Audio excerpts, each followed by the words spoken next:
getting these lines in here for the frames of the building, and deliberately again letting it go over the lines a little bit to give that kind of more sort of illustrated feel. And also it's the you know, the time pressures and wanting to get as much of this done within the hour as I can. Okay, and we've got 14 minutes left before I need to skedaddle, so just trying to go as much as I can. Okay, now I'm going to actually move to, it would make much more sense to use a smaller brush. Just lifting that little bit that went over there. Smaller brush is going to give me that bit more control. So this is just the window frames.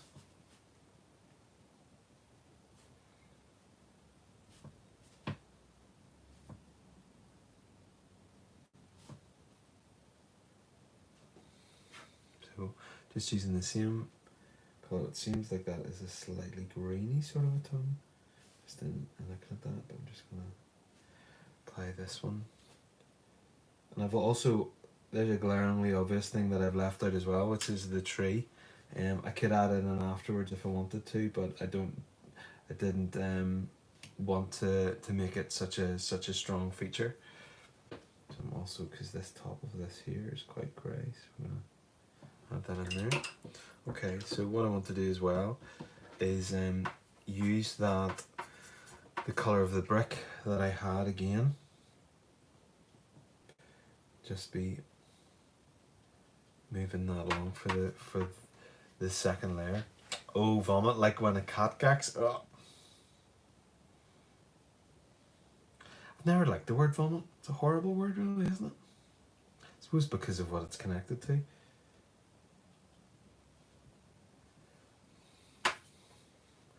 Okay, so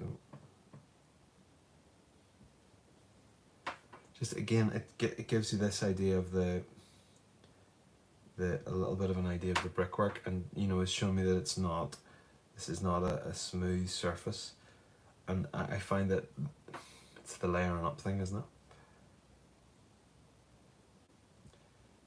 It is the layering up thing.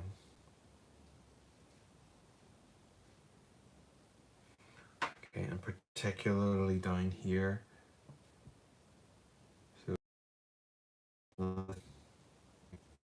in the flat edged in that motion is going to create a sense of perspective as well, and track and turn that section. But I can give that idea just going along there. Okay, now for this top bit, you crack yourself up. You're hilarious, Dan, hilarious. Okay, so for this top bit, I want a colour that's a little bit more luminous, so I'm using Indian red for that. Use the Indian red and a little of the burnt sienna to make it pop a little bit more, and hopefully this mix, yeah, it does good.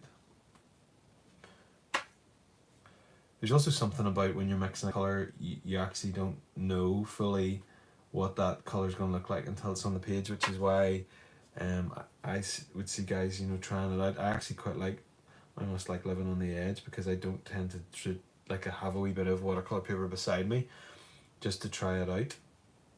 But it's certainly a good way to check, okay, what actually is this going to look like when I put it down on the page.